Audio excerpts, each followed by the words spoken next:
All right, folks, we are coming at you live from our new studio right here at Lincoln Center near the Galleria in Dallas, Texas. And today you can bet your Texas boots we got a show for you like none other. We have commercial on the menu today, a woman of influence, a leader in the industry. You're about to meet this superstar, Stephanie Gilezan, coming up next on Cliff's Notes. Real estate agents, are you struggling with the day-to-day grind, dialing for dollars, putting in hours of floor time with little to show for it? Are you looking for tips, tricks, and tactics to accelerate your career as an agent that will have you closing more homes, working with more clients, and earning more money than ever before? Hi, my name's Cliff Freeman, and I've spent the past 2 decades of my real estate career running one of the top brokerages in DFW and personally coaching over 1,000 high-performing real estate professionals across North America. I created this podcast to share the strategies and tactics you need to explode your real estate business. I guarantee it. Yeah, the guarantees are coming today, aren't they, my brother? C3, They man, are. It's great to see you. Look at this beautiful view, studio. yeah, Man, wow. we're 3 floors higher up here. We actually they have oxygen masks that drop down up here from the ceiling for us if we need them. But we are super stoked to be in the new studio today. And we have somebody, we've never done anything like this before with commercial. Right. And I am so stoked because commercial, everybody thought it was dead after COVID, you know, like it was going away. Yeah. And we have got one of the most amazing women, a leader in the industry. She's been awarded all kinds of these, I'm just going to say here, let's see, I believe it was Women of Influence, Best Boss in Commercial Real Estate, Platinum Broker by CREX. I mean, Stephanie is a rock star. Let's go ahead and bring her on right now. Stephanie, look at that. I love her sign up there. Do you see what it says? I'm kind of a big deal. You know, it's so funny, Cliff. The very first shareholder summit I went to for EXP back in 2018, they had these signs, and I just went up to the guy and said, I got to have that. And I've had it ever since. So thanks for having me on. Yeah, no, that's awesome. And you're coming in from the great state of Kentucky, I believe, right? That's right. Bourbon and horses. Yeah. Excellent. Well, C3 and we've been talking about this, how excited we are for this opportunity to share something. Normally our show focuses on residential work. And then you and I met a couple of times, and the last time we met was in San Diego. We were there for an EXP sprint, and you actually had the time to sit down and chat for a while.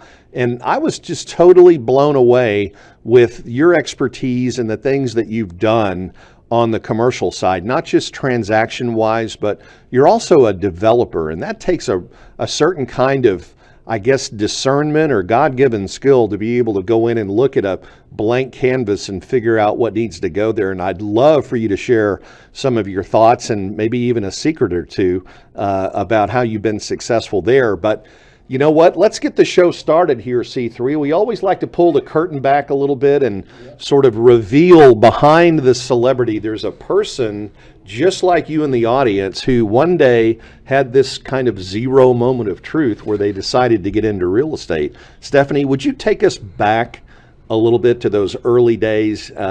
When did you first get into real estate?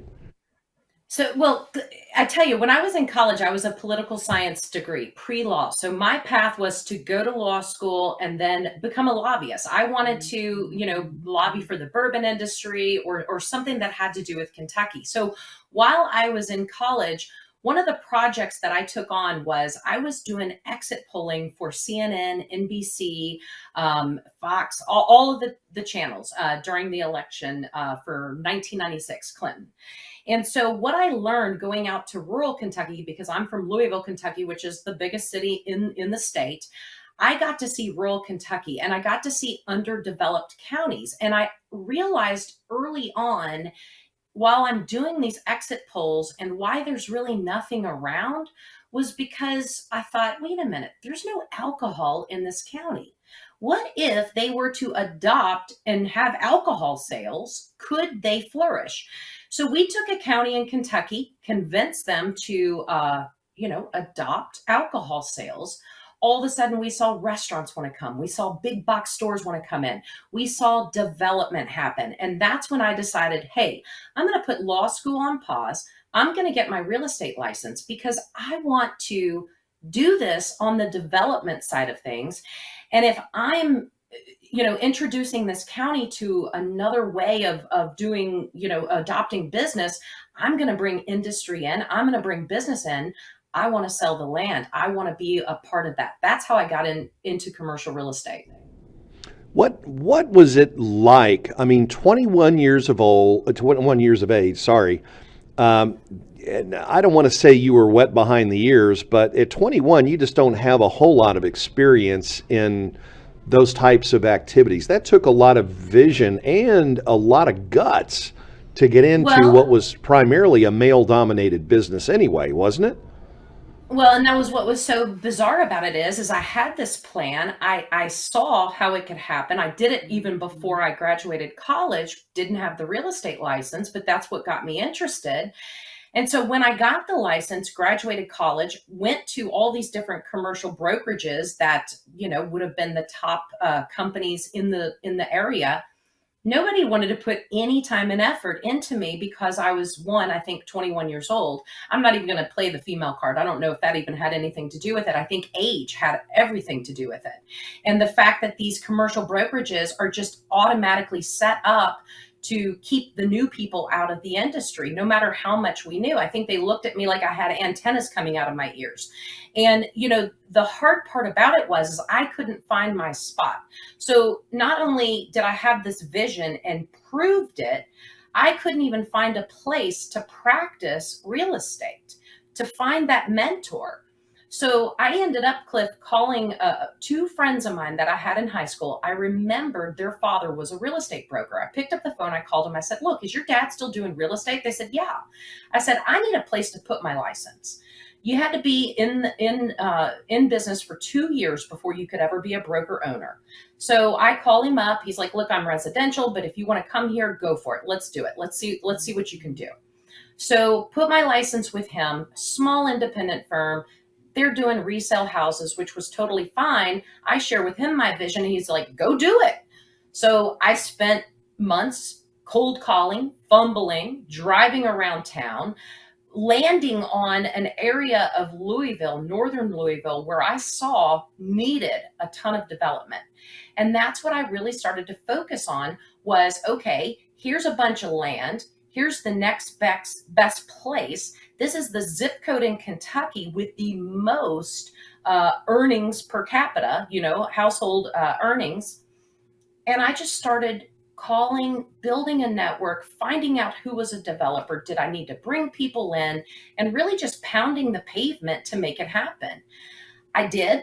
Within the first 6 months, I made 153,000 on one commission.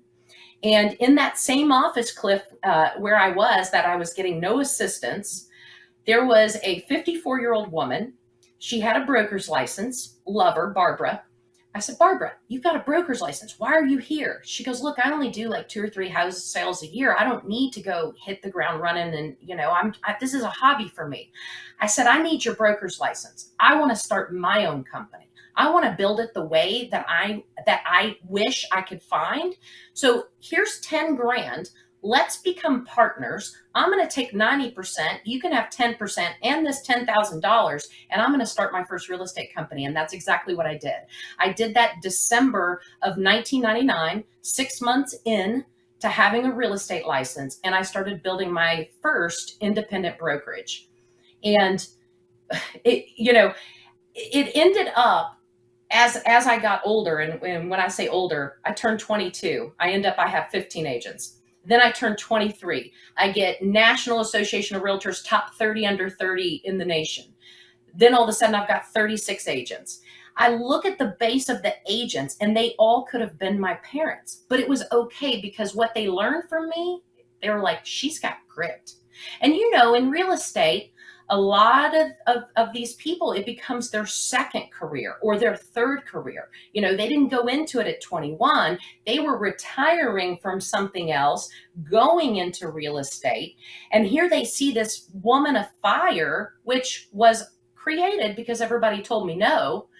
And so I learned how to, when people say cold call, who cold calls? I cold call, I cold door knocked, I cold walked into people's office. I just was relentless, grit and being relentless, all because people said, you're never going to make this happen. Well, yes, I will.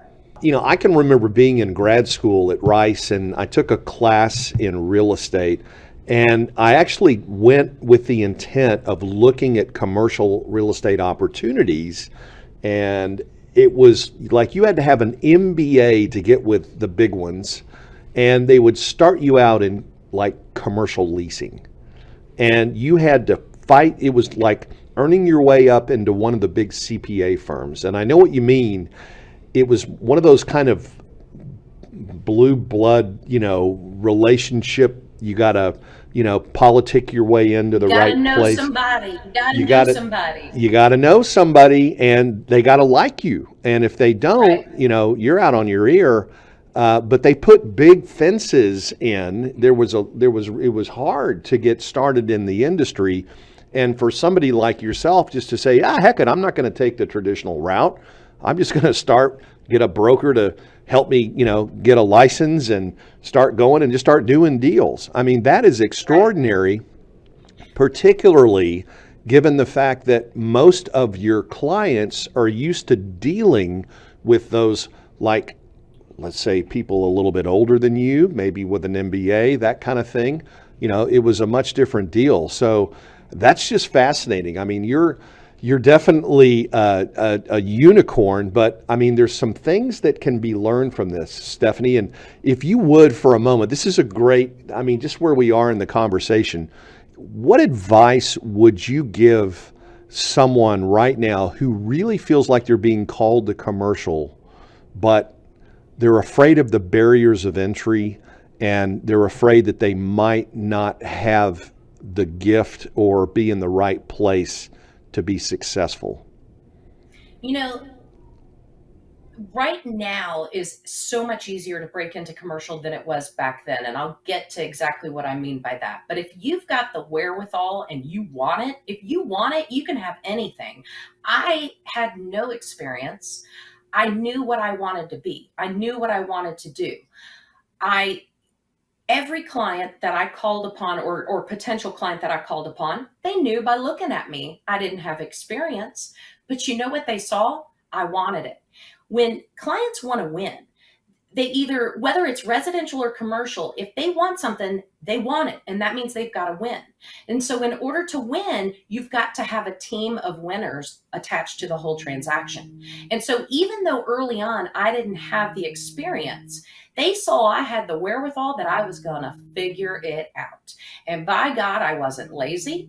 I worked. Everybody says when you go into commercial real estate, you do it because you want to work 9 to 5. Nope, nope, nope. I was the one that answered my phone at 7 o'clock at night, 8 o'clock at night, worked on Saturday, worked on Sunday, because the rest of the guys in the industry that said no to me, they were 9 to 5ers. They were lazy. You can't be lazy. So back in 1999, let's think about this, Cliff. The internet was barely up and coming. I mean, I don't even think the MLS was totally online. It wasn't internet based back then. It was like some floppy disk you stuck into your computer. You couldn't go online and Google phone numbers. You couldn't go online and look up online land records. You couldn't see online, what people owed on property. Now, fast forward to what we're in now in 2022, everything is so easy. Everything is at your fingertips. All the technology, when we were building EXP Commercial, which I know we're going to get to in a little bit, on purpose, we have moved commercial real estate into the 21st century so that our agents have access to all the tools I wish I had available to me back in 1999. And so if you have a great work ethic, you can be successful in commercial real estate. Everything else can be learned. I fumbled and learned. Now you have an opportunity to get into commercial real estate in a brokerage built by myself and James Wong, who both started in times where nobody wanted to give us an opportunity. So we've built the right education. We've built the right agent development. We've utilized and brought in all the technology that it makes doing commercial real estate pretty simplistic. What we can't provide, though, is that work ethic. And so if you have the work ethic and want to do that work, you will absolutely win in commercial real estate. You know, we C3, one of our sayings around the Talk about all the office, time, yeah. yeah, is you've got to be hungry, humble, and smart to Yeah. really be a good Yeah. team player.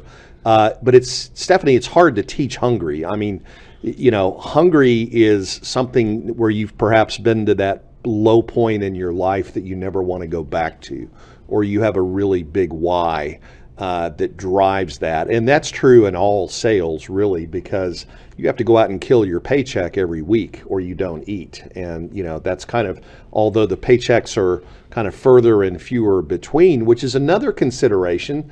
I want to talk, we're going to fast forward to 2018 here pretty quick, but one of the things that some people that I talk to about commercial is, we always tell people who are getting into residential, well, you might want to have 6 months of your bills in the bank, Right. before you go full head steam into residential real estate. Right. With commercial, like that burn rate and that runway can be even longer, I've been told. Is that still the case these days, or how long does it take before you can actually get your reputation where it needs to be to get, say, that first transaction and that first check in your pocket? I've seen junior agents get into the business and land a commission in 6 weeks. I think, it really is based on the clientele you're working with and the product specialty you're working with. Leasing isn't that hard because, you identify the space, they sign a lease, you get paid a commission. There's, unless you're waiting on a build out or something of that nature. But also with the industry, you touched on this a little bit. We thought commercial might have been dead because of COVID, and it wasn't. Just like you all in the residential space were fighting over multiple offer situations with the houses and them selling for way over asking price. The same thing has been happening in commercial real estate as it relates to multifamily, industrial warehousing. Everybody needs storage space, self storage. Look at all the industry, that is developing and so forth.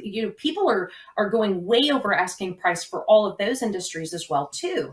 And buyers are savvy now. They've got a lot of cash. So if you've got that cash buyer, it can close as soon as you can get title ran and sit at the closing table. So it's the focus of where you focus that effort is what's important. When you're dealing with land development, that's going to take a while, because when you take a piece of raw land, you've got to go through the planning and zoning phase. You've got a lot of due diligence. That's going to take a whole lot longer. That's the space that I was playing in when I first got into the business. But I was smart enough, both Cliffs, to pick up a few of the leases along the way to get me by, right? And so I always had the big ones in the forefront, but knew how to fill the space. When I graduated college, I wasn't wealthy. I didn't have a sphere of influence. There was nobody I could call upon, to immediately be my client, right? And I'll be honest, I had $43,000 to my name. It was $43,117. I earned that money because I was a musician in college, and I would book gigs, six of them, 6 nights a week for $250 cash. So I had a Reebok shoebox, and in it was $43,000 in cash. I moved back to Louisville, bought a house, used some of it for a down payment, and then put the rest in the bank. And that's all I had. That's every bit of all I had. And I had to think about, okay, I'm going to have to buy signs. Listings is where it's at, but because signage is so expensive, because, all these things, I don't have a whole website yet. I haven't built my brand. Let me focus on these off markets. And so that's when I just really started studying what was happening. And if I could find that opportunity and grab it, get it locked up in an exclusive agreement. Maybe it didn't go on the market as a listing, so to speak, but I had a commitment from that owner that if I brought buyer, that it was going to happen, then I would just build years worth of business. And so that's what I loved about the land development side of it, because you get the land deal. You get it through zoning. Then you get to sell everything that gets put on that property. You get to lease the big box store out. You get to sublease all of that. And so I really focused on the big picture, but smart enough to fill in the gaps of income with the leasing, with things that were more short term, building relationships with banks so that when they had a bad asset, I could get the listing and sell it off, things of that nature. So you can be savvy about this. Like I said, $43,000 is not a lot of money. Oh, and by the way, I was a single mom, no child support. All right. So house payment, gas, baby, Wow. diapers, formula, build a real estate business. Yeah. Adds up quick. That's 2 jobs. Yes. Minimum. Yeah. No kidding. So let's talk about the development stages of your business. Started at 21, first year 18 agents, second year 36. You're like doubling every year. Yeah. And then in 2018, you made a strategic decision.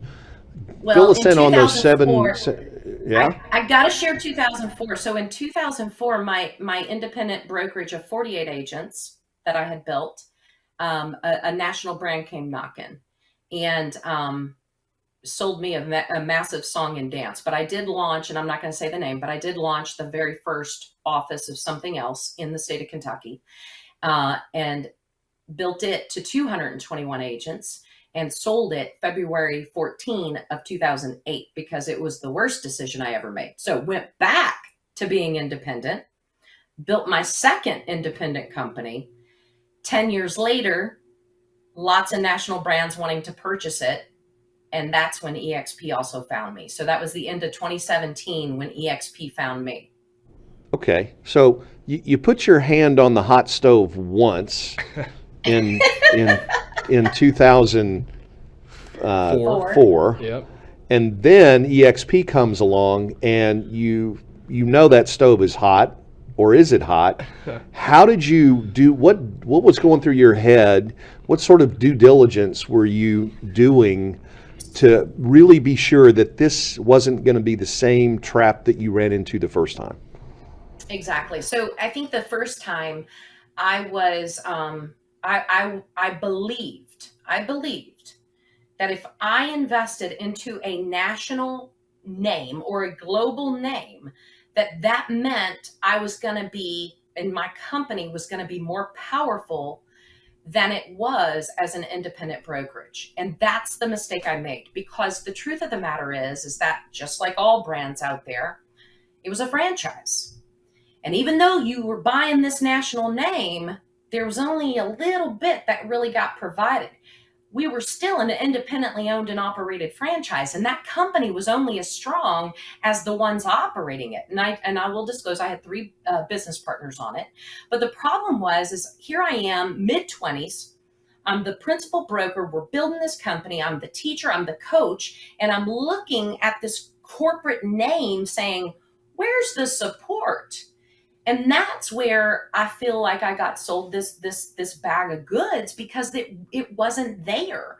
It was still up to me. It was still, every weight of everything was on these shoulders, and it was pressure. And the day that I woke up as the most unhappy 28-year-old, my husband said to me, "You are the most miserable person I've ever seen.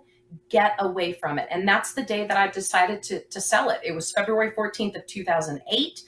I sold it. Well, I actually owned it for several years, but finally they paid me off. And I went back to being independent. And on purpose, Cliff, I kept my firm small. I didn't let it get above 26 agents. I was at that point in my life where I wanted experienced real estate agents.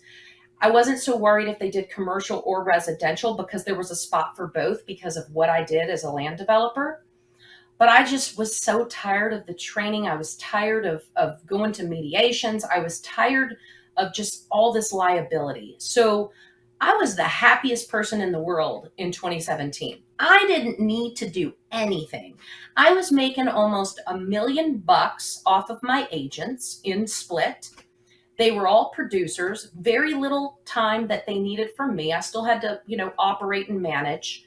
But I was thrilled. I didn't need anything, which was why all these other national brands were wanting to purchase my company. And so I get this message one day through LinkedIn, and it's this guy out of Chicago. And I had this industrial listing that was posted on LinkedIn, and he wrote a comment that said, "I need to speak to you," and put a cell phone number. So I'm thinking he's inquiring about my industrial land listing, which was a multi-million-dollar listing. So I call him and he goes, "Hey, thanks for calling me so quick." And I go, "Look, that's why I'm successful. I call people, I answer the phone." He goes, "Well, I want to talk to you about something else. I want to talk to you about EXP." I'd never heard of EXP, Cliff. And honestly, I was like, "Look, what is that? What is that?" He goes, "It's a real estate broker." I go, "No, no, no, been there before, da da da." And I hung up on him. I was done. I was out the, had no interest in looking. I'd never heard of it. I'm in Kentucky. I did look it up after that phone call, and it had been in Kentucky for 6 years, and there were 6 total agents. And their total volume in 2017 was $353,000. So I was like, yeah, right. Glad I hung up on him. So anyway, somebody else higher than him called me, and then more and more and more. And then one day I gave them 20 minutes of my time. They actually came to Louisville, came to my office, and I said, "I'll give you 20 minutes because here's the deal. If you keep a door closed, you never know what's on the other side." And I built my entire career and everything I know based on looking at opportunity. So I always tell people, look at the opportunity. Even if the answer is no, look at the opportunity. And if these people, after I've hung up on them, are going to keep calling me back and calling me back after I've said no, they remind me of me. Relentless, grit, all of it. So I said, "I'll give you 20 minutes. They come to Louisville. They show me what EXP is. First words out of my mouth, "This is residential." They go, "It can be anything you want it to be."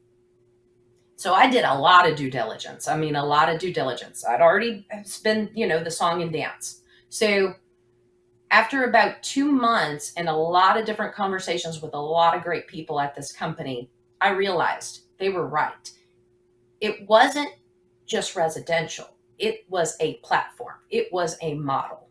And if I brought my brokerage onto it, then my brand could immediately go nationwide, because this is the first national company I've ever seen that wasn't a franchise concept. It's the first company that never, sold these independently owned and operated franchise, and all they shared was the same damn name on their signs, right?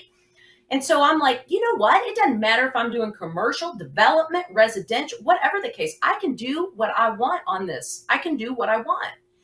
And so I, then had a conversation with my agents, and then I got hung up on one thing, and it was the 6 agents, the 350,000 in total production, and had been around 6 years. What was the problem? And so one of our, not at the time, he's now our CEO, said, "Be the Kentucky designated managing broker. Do with it what you want to do with it." And we relaunched EXP Realty in the state of Kentucky, and I grew it to 103 agents in 3 weeks. And I loved every minute of it. It's like butter on warm bread. That is. Yeah. Jason does that to people. He does. He has that effect. Yes, Yeah. indeed. Oh. Wow, what a story. What was compelling other than the fact it was one brokerage, not a franchise? So we go back to the other days where everything was on my shoulders, right? I'm the trainer. I'm going to the mediations. I'm the, person that has to operate the entire office. And what I saw was they've got all this training. I can say, "Agents, go here. It's better than what I can train you at. You can actually learn all these really cool tools and systems." Then I see the whole back office is handled by EXP. So I'm like, gosh, I get rid of operations. I get rid of the training aspect of it. I get rid of being the mom, kind of, as a broker owner, you're kind of the mom of the company. So I get rid of those things. I can now focus 100% on building Stephanie Gilezan nationwide. And so that alone was huge. And then getting rid of this overhead. Like I said, I was making $1 million on my agents, but how much more money could I really make? Because here's an opportunity that I'm going to still be an owner, but I'm going to get to own equity in a multi-million-dollar company that's publicly traded. So that's good. I'm going to earn by doing what I do, transactions. I get to finally build a team that can service not just local, but let's take it, national and now global. So that's what intrigued me about it. I wasn't quite 40 years old yet. I was about to be. And I saw an opportunity that, okay, right now I might be giving up the splits on my agents, but for the first time, I get to build a company inside of a company, collect splits off of agents, but not be the liable party for them. And that excited me. I saw it immediately. We had 6,618 agents the day I joined. I saw it immediately. And then I thought, okay, well, if one day when this scales and it's tremendous, and we get some people doing commercial, and then we have a need to launch a commercial brokerage, Glenn, Jason, would we be able to do that? Absolutely. And we did, and that's what we've done. And so it really worked out tremendously. And along the way, actually coming into eXp Realty before it was set up for commercial real estate was very smart, because I ended up being this expert. So the referrals were coming in left and right. Cliff, I honestly stepped out of doing transactions about 3 years ago, but I icon every year. And does that make sense? For those people who don't know what icon is, can you explain that? Okay, so it's all based on production. So, you meet your cap, you do this many more transactions or meet the 500,000 in gross commission income, and you icon. You get the cap back in stock. So I'm a 4-time icon. It's been 4 years that I've been here, 4.5 years. 4-time icon. I've gotten all of my money back in stock. I got rid of all of my overhead. I got a massive pay raise is what happened, because people say, gosh, Steph, you owned your own brokerage. Now you're going to go and pay a split. I go, no, I'm not. I'm going to pay that cap and tell Uncle Sam I did, so I get a write-off, right? I'm going to grow this global brand. Stephanie's not just now Louisville, Kentucky. She's all over the place. Now with thousands of agents that I get to collect split off of. But I have now scaled this team to where I don't even have to be in the business anymore. And I still icon because they're doing the work. They took my 23 years of expertise in the brand that I built, and they're running with it. We're still getting business. We're still growing because, here's what happened to me, Cliff. In 2018, when I agreed to take on the Kentucky designated managing broker role, I told them for 3 months, I'll do that. For 3 months, I'll do that to kind of recreate the brand and relaunch it in the state. But here's what happened. I didn't realize I was missing something in life. Here we go. Start a company at 21 years old, get into commercial real estate, build a brokerage, build a bigger brokerage, sell that brokerage, build another brokerage, come to eXp. What could I be missing? I'm a developer. I'm making millions of dollars a year. I don't need a job. But you know what? I fell in love with, I never had a paycheck. I didn't need a paycheck, right? But I actually fell in love with getting to know agents all over this country and other countries now. And I realized, geez, I mastered a lot of things before I was 40 years old. But what I'd never mastered was, could I really climb the corporate ladder? Could I really be bigger than just a real estate broker? And so when Glenn and all of leadership trusted that, I and Jim could launch eXp Commercial and open it up in all 50 states and build all the systems and the processes, I looked at that as an opportunity that we can all die with a ton of money. But what's my legacy? So then I decided I want my legacy to be the reason why people like me at 21 can get into real estate, commercial real estate, and be successful. I want my mission to be the woman of influence. I want everybody. I don't care if they're white, black, Latino. I don't care. I don't care what age. If they want to do commercial real estate, let's build a brokerage that enables them, that elevates them, that puts them up here, and the company is down here. The agent stands on the company platform, not the other way around. And in commercial brokerage, Cliff, it's a 50-50 split. It's a bunch of politics. It's a bunch of territorial, stay in your lane, don't change our rules, live by this. And if you don't, then don't get into the business. No, not at all. Not at all. Because when that economic downturn happened in 08, 09, what happened is commercial really lost a decade of new entry into the business, right? People fell out, but new people weren't getting in because these brokerages not only they didn't give agents more money, they actually took a lot of stuff away.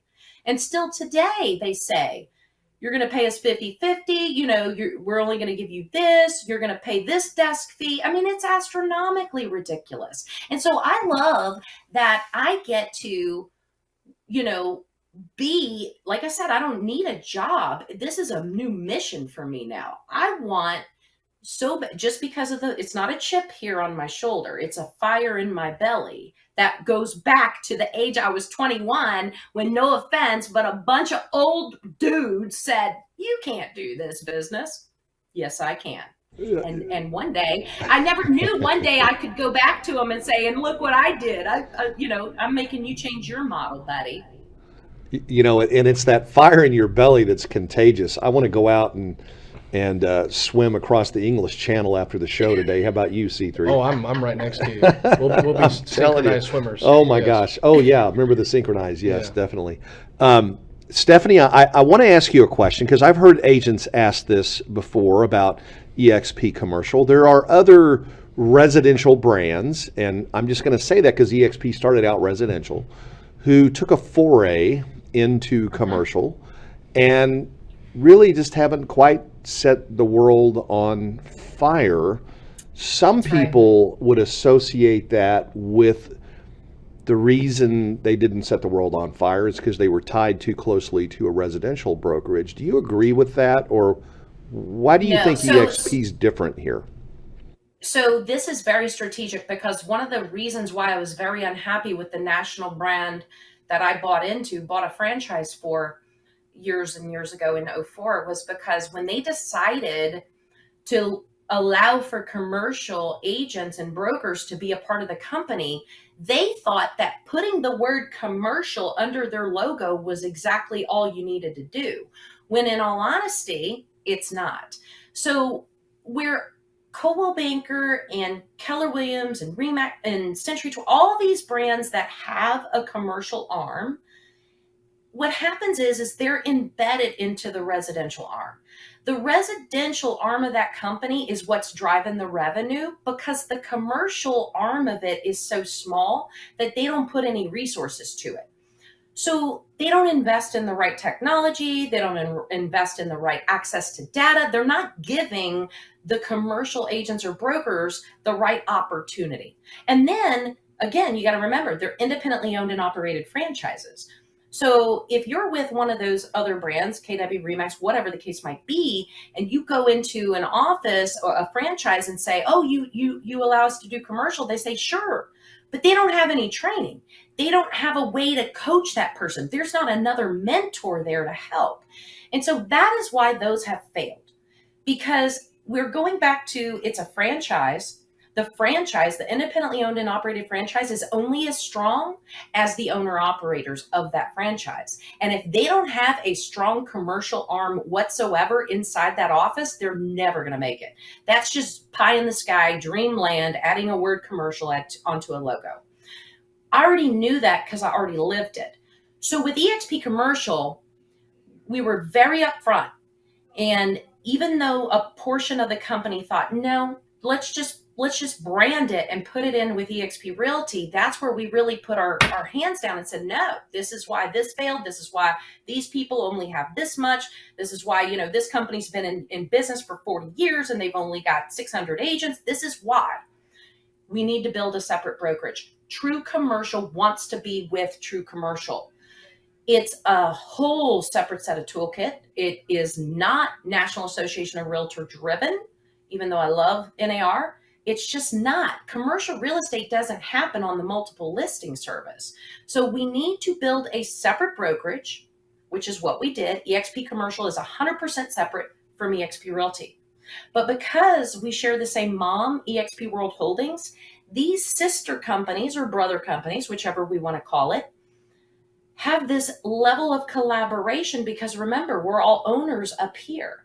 And so Realty, EXP Commercial gets to collaborate in that metaverse, gets to collaborate in Workplace, and gets to do referral business back and forth.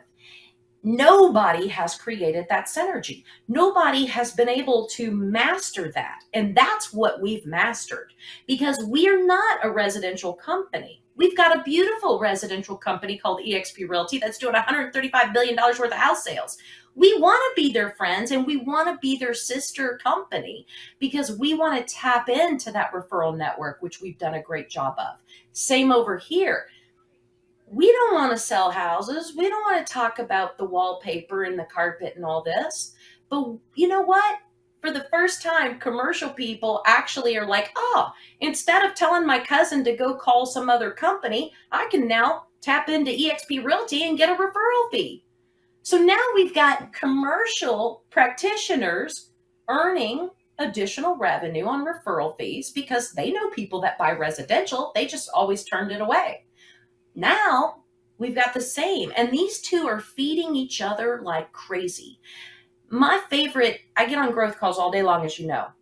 My favorite question is always, well, what'd you pay your broker last year? The numbers I hear are make you fall back through that window and end up on the highway. Okay. Massive. People can buy Bentleys with what they've given to their brokerage. People can buy another house with what they pay their brokerage each year. People can, I mean, it's crazy, crazy money. There's one, I'll never forget this. He's already with EXP Commercial now, and he joined last month, but July of last year, an EXP Realty agent gets me on a call with him, and he's like, my split's 96%, 4%. I only pay 4% to Century 21. I go, well, what'd that 4% equal, buddy?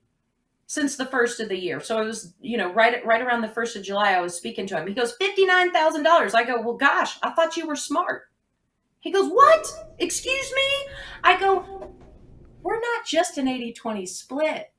We are a 20K cap, man. If you had joined us, you'd only given us $20,000. And they're like, what? They don't even understand it, guys, because 20K in commercial real estate is like that gratuity you left on your steak dinner last night, Cliff. It's such a small amount of money. Well, I don't know about your steak dinners, but it might. That would be one heck of a steak dinner. Yeah. Man, I can really appreciate all that. I mean, I know the enormous cuts that those bigger brokers take is crazy. Let's go back to a minute here, and just in deference to time, because I wanted to touch on something that you mentioned just a moment ago about investments in technology and being able, because it's a separate entity and standalone, you guys have actually taken the bull by the horns with something Enriched data? that I called it's called Enriched Data. Can you talk about that for just a minute? So one of the things that has always killed me in the business is, and for 20 plus years, I had to pay a service.